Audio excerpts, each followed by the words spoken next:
Bienvenue sur la Tawhid TV, le journal, les titres de cette édition. Plus de 2000 enfants sont extraits de naissance dans la commune de Yoff. Certains candidats rencontrent beaucoup de difficultés lors des examens. D'autres vont jusqu'à même abandonner l'école. L'état civil lance un cri de cœur. Il invite les parents à déclarer leurs enfants dès la naissance. Les prix sont fixés par les industriels, ce qui n'est pas du goût de l'Union des ferrailleurs industriels, brocanteurs et artisans du Sénégal qui demande à l'État du Sénégal de tout mettre en œuvre qui demande à l'État de prendre des dispositions pour lui permettre de gérer ce secteur qui génère des milliards par an. Elle s'est également prononcée sur la hausse du prix du fer. Nous y reviendrons. Surpeuplement des prisons sénégalaises, on parle également de l'accès à une prise en charge médicale correcte qui fait défaillance, mais également la réinsertion sociale des détenus, la réinsertion sociale des détenus. Comment régler toutes ces questions? Samba Diamanka, l'auteur du livre Au fond des prisons, apporte des pistes de solutions. Vous l'entendrez dans ce journal.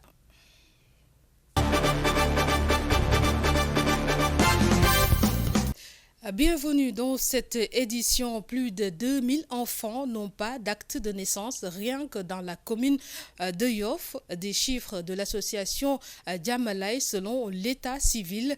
S'y ajoutent également les agents de couloir qui livrent des extraits fictifs. L'état civil lance un cri de cœur. Bayang Alidjen qui invite les parents à faire tout leur possible pour déclarer leurs enfants dès la naissance. La Tawhid TV a fait le tour au niveau de l'état civil de Yoff. Reportage. Cet officier d'état civil invite la population à ne pas côtoyer les agents de couloir pour éviter de se procurer des extraits de naissance fictifs, car cela pourrait nuire antérieurement le concerné. Les agents de couloir, ils ne nous facilitent pas le travail. Vraiment. Donc, il y a des parents qui viennent, au lieu de venir chez l'agent d'état civil, ils trouvent les agents de couloir qui leur disent que je peux faire l'extrait en 5 minutes comme ça, vous voyez. Là, ce sont des extraits fictifs qui ne leur mènent nulle part. Ça pose des problèmes parce que l'extrait ne figure nulle part dans le registre. Donc c'est un extrait fictif. Rien que dans la commune de Yoff, plus de 2000 enfants n'ont été enregistrés à l'état civil. Conséquence, certains d'entre eux ont dû abandonner le chemin de l'école. Parce qu'il y a certains parents qui disent qu'ils n'ont pas de temps pour déclarer leurs enfants. Et l'enfant allait jusqu'en classe de CM2 et là, leurs études, c'est complètement foutu. Vous voyez. Donc, je lance un cri d'appel pour que les parents doivent venir inscrire leurs enfants ou déclarer leurs enfants au niveau de l'état civil. D'après les chiffres que j'ai tenus au niveau de l'atelier que l'association Diamalay avait organisé, il y avait 2000 enfants qui n'ont pas été déclarés. Ça, c'est un gap vraiment. Fort heureusement, une alternative existe après le délai requis de 1 an sans déclaration de naissance. On peut toujours faire recours aux audiences foraines. Organiser une audience foraine, inviter un juge au niveau du tribunal puis un greffier. Ils peuvent venir au niveau de l'état civil ici et organiser les audiences foraines. Au Sénégal, des milliers d'enfants n'ont pas d'acte de naissance, mais la sensibilisation continue avec les chefs de quartier, imams, Badianou Gor, associations entre autres, à Yoff pour inverser la tendance. Avec plus de 100 000 personnes, l'Union des ferrailleurs industriels brocanteurs et artisans du Sénégal dénonce les prix imposés par les industriels. Elle demande ainsi à l'État de tout mettre en œuvre pour réorganiser le secteur afin que notre pays puisse atteindre l'autosuffisance en fer et entre autres. Elle faisait face à la presse. Compte rendu. Selon l'Union des ferrailleurs industriels, brocanteurs et artisans du Sénégal, les industriels leur imposent 150 voire 190 francs CFA le kilogramme du fer à recycler. un prix dérisoire qu'elle dénonce. Elle demande la signature de conventions pour mieux réorganiser le secteur. Bon, les problèmes qu'il y a dans le secteur, premièrement, c'est la fluctuation des prix dont vous avez énuméré. Et vous savez aussi aujourd'hui au niveau des industries, il y a la quantité énormément, tous les camions tirent vers les industries. Mais s'il y a cette convention, s'il y a cette meilleure collaboration, chaque mois, ils peuvent nous donner leur cahier de charges, par exemple leur bon de commande. Nous, on va se charger pour approvisionner chaque industrie la quantité de ferraille qu'il veut pour qu'il n'y ait plus de problèmes de déchargement ou bien des problèmes de prix de ce genre. Délocalisés depuis 2017 de Colobane, les ferrailleurs veulent aujourd'hui l'octroi d'un site de recasement. Bon, il y avait eu des promesses que ce centre allait être délocalisé et ils allaient nous recaser quelque part. Mais aujourd'hui, jusqu'à présent, bon, ce sont des choses qui traînent, les dépôts de ferraille. Comme c'était un site qui était à Colobane, bien organisé et vraiment qu'il y avait une certaine traçabilité, c'est pourquoi on a entrepris des démarches avec le gouvernement du Sénégal pour qu'il nous alloue un grand site là où on va recaser tous les ferrailleurs, tous les mécaniciens, tous les brocanteurs pour que le suivi de ce secteur soit beaucoup plus plausible. Sur la question de la hausse du prix du fer à cause du contexte économique mondial, l'Union annonce qu'un comité va statuer sur un prix avant de rassurer que le Sénégal pourrait atteindre son autosuffisance en fer, en tôle cornière et entre autres si le secteur est très bien réorganisé. AgriSud International qui fête ses 30 ans d'existence sous le thème « Approche territoriale pour une agriculture durable ». Le bilan est jugé satisfaisant. AgriSud qui s'est implanté au Sénégal depuis 2009 a su accompagner des femmes au niveau de la Casamance. Il s'agit de 188 femmes dans la production et la commercialisation de leurs produits. 1000 personnes également ont été appuyées à travers plusieurs autres localités dans le pays. AgriSud qui va ainsi contribuer à redynamiser la production agricole au Sénégal. Lui, Étienne Diouf, que je propose d'écouter. Sénégal, on peut tirer un bilan assez satisfaisant. Nous avons démarré les activités ici au Sénégal depuis 2009. Si je donne l'exemple de la Casamance en Cap Skirring, où nous accompagnons 4 groupements de femmes depuis 2009, qui aujourd'hui sont au plus de 188 femmes. Au début, elles n'avaient pas accès au marché de l'hôtel touristique, mais vu la démarche de structuration des méthodes d'organisation, aujourd'hui elles ont accès à ce marché-là.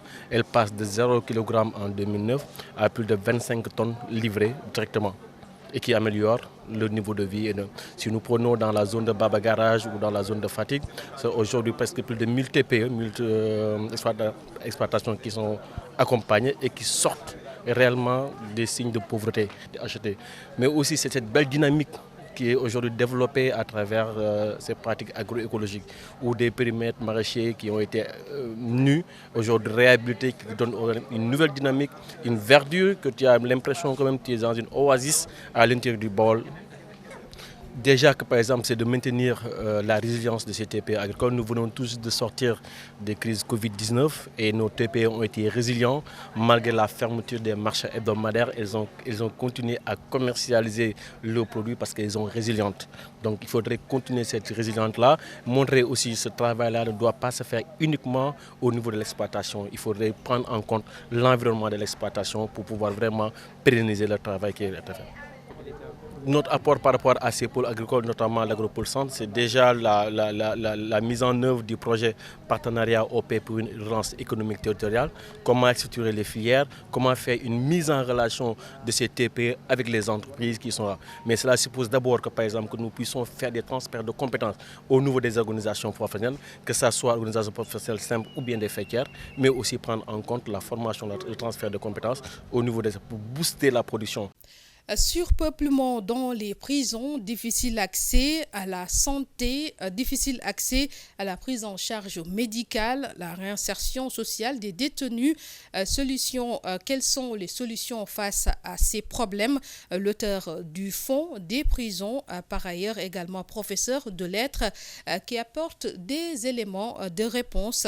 Samba Diamanka, que je vous propose d'écouter, il est avec Ndeye Fatouka Abdoulaye Wade. Il faudrait que l'État pense peut-être à la création de nouvelles prisons pour essayer un peu de mettre les détenus, je ne dirais pas dans de très bonnes conditions, mais quand même dans des conditions qui sont acceptables. Bon, pour la santé, déjà dans mon premier roman, j'en avais parlé.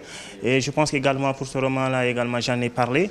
Et que quand les populations ne sont pas en bonne santé, quand les hommes sont malades, je pense qu'on ne pourra pas parler de développement. Je pense qu'il faudrait que l'État prenne en compte de cela. Il faudrait que l'État pense à créer peut-être des hôpitaux qui répondent aux normes, que ça soit dans les prisons, parce que la prison également c'est un monde, hein. La prison c'est un monde puisque voilà, elle est remplie de personnes. Il faudrait également que ces personnes-là, qu'elles soient en bon état, même si quand même elles vivent dans un cachot. Je suis en même temps étudiant, donc justement mon sujet de mémoire porte sur la prison. Pour la réinsertion sociale, vous savez, parfois c'est compliqué, parce que quand la personne elle sort de prison, il y a même d'abord la société qui rejette cette personne-là, parce que les gens ne se posent même pas la question de savoir qu'est-ce que la personne a fait pour aller en prison. Pour la réinsertion sociale, je pense qu'il faudrait que l'État mette en place des ONG ou bien en tout cas des organismes, un service plutôt qui va s'occuper de cela. Parce que ce n'est pas facile de trouver du travail quand on a fait la prison, surtout quand on a commis en quelque sorte un délit. L'ouvrage, ça parle de l'histoire d'un enfant qui s'appelle Mangel, qui vit avec son papa qui s'appelle Maodo. Et vous savez, moi, dans la construction de mes romans, je choisis toujours des personnages qui sont tirés dans ma langue maternelle, le pulaar. Donc quand on parle de Maodo, Maodo c'est une personne qui est âgée en même temps, mais en même temps une personne qui a des idées qui sont fécondes. Mangel, c'est une petite personne, mais quand on prend la définition de Mangel en pulaar, c'est une personne qui est petite, oui, qui n'est pas âgée, mais qui a des idées qui sont très pertinentes. Donc le roman est construit autour de questions et de réponses. Donc le jeune Mangel, à chaque fois qu'il voit une chose qu'il n'arrive pas à comprendre, pourquoi les femmes aiment porter des habits qui sont indécents, pourquoi les apprentis sont parfois impolis, pourquoi il y a le chien-lit chez les jeunes, pourquoi il y a la transhumance politique. Donc toutes ces questions-là, l'enfant vient, il demande à son père, et maintenant ce vieux-là qui était un maçon, il essaie de lui donner des arguments de réponse. Le message que je veux faire passer, c'est d'abord de dire aux autorités qu'elles respectent leurs promesses, qu'elles respectent leurs paroles. En quelque sorte, je pense que ce qui doit définir la personne, c'est dire, c'est faire et dire ce que l'on a fait. Mais si on tient aujourd'hui des décisions et demain on change, bon, ça devient problématique parce qu'on ne pourra plus maintenant savoir quel est le... C'est la fin de cette édition. Merci de nous avoir suivis. Au revoir.